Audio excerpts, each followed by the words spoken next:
El gobierno mexicano ha llevado una ardua batalla para evitar que piezas prehispánicas caigan en manos de coleccionistas extranjeros a través de subastas, pero hay un fenómeno poco explorado en esto: las pequeñas colecciones familiares. Vamos a ver esta historia de Yafet Tirado.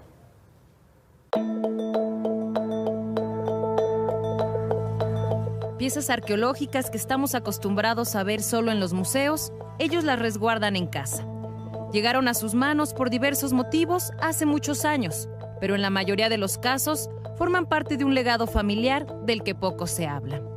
Al norte de la Ciudad de México, en los alrededores de la Plaza Vista Norte, Miguel y su familia conservan los hallazgos que hizo su abuela allá por los años 40, fecha en la que excavaron para colocar la cimentación de su casa. Encontró lo que ellos llamaban ídolos y restos, que nunca pensaron que eran ofrendas prehispánicas, sino simplemente piezas mezcladas, no sé, de huesos y cosas de barro que encontraron. Lo resguardado por la abuela incluye vasijas, metates, figuras antropomorfas, huesos y, lo más llamativo, 6 cráneos humanos. Miguel relata que su abuela, quien falleció el año pasado, les contaba que fue tanta la cantidad de vestigios que los vecinos encontraron en aquellos terrenos que incluso tiraron una parte a la basura. Décadas después, en los años 90, haciendo trabajos de drenaje en la zona, su familia volvió a encontrar piezas. En una casa estaban escarbando y ella pidió permiso, así literal, para meterse a la tierra y ver qué se encontraba, porque sabía que se iba a encontrar algo. Y se encontró esta figurilla, y es muy clara que es una figura femenina por la cadera, los senos, con un tocado y unos aretotes. Son muchas las historias de cómo las familias hacen acopio de este tipo de vestigios. Es el caso de Rogelio Vadillo, un médico cirujano fallecido a principios de año.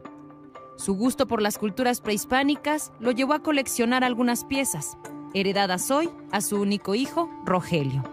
Muchos de sus pacientes o algunos conocidos le decían que en Zumpango, en las tierras donde generalmente sembraban o construían, se encontraban piececitas. Le gustaba ir a Zumpango y a escarbar y a ver qué encontraba. Él sí nunca supo a qué cultura pertenecían o cuántos años tienen, pero sí las guardaba como un tesoro, tan así que ahora, después que él murió, no las encontrábamos, ¿no? Porque las había guardado muy bien.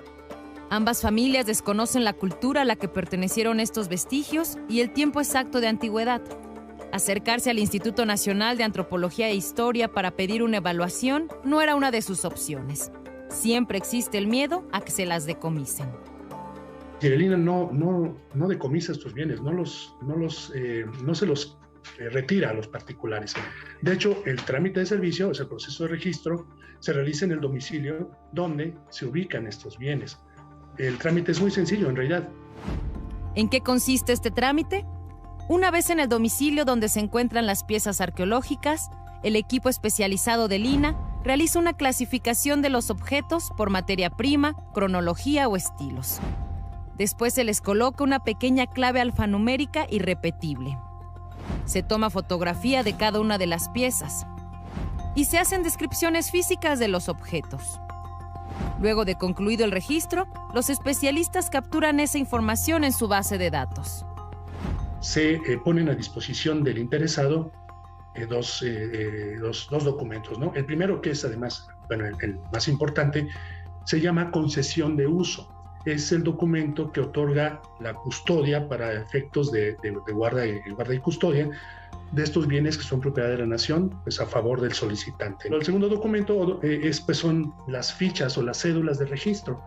De acuerdo con el arqueólogo Alejandro Bautista, promover y realizar estos registros evita la fuga del patrimonio nacional a países extranjeros, donde incluso se han llegado a subastar, como fue el caso de los vestigios subastados en millones de euros por las casas Art Curial y Christie's en París en noviembre. Las familias de Rogelio Vadillo y Miguel Valentín están muy lejos de querer lucrar con los tesoros que tienen en casa. Estas piezas son mucho, mucho más que solo el pasado prehispánico.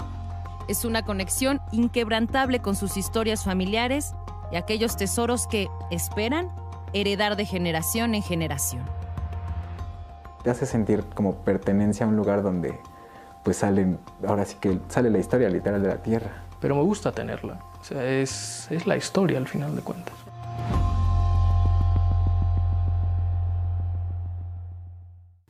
El Instituto Nacional de Antropología e Historia informó a Imagen Noticias que en promedio se registran al año entre 80 y 85 colecciones en manos de privados. Con esto hacemos una pausa y volvemos con los especiales que le hemos preparado para estas fechas de fin de año. No le cambie.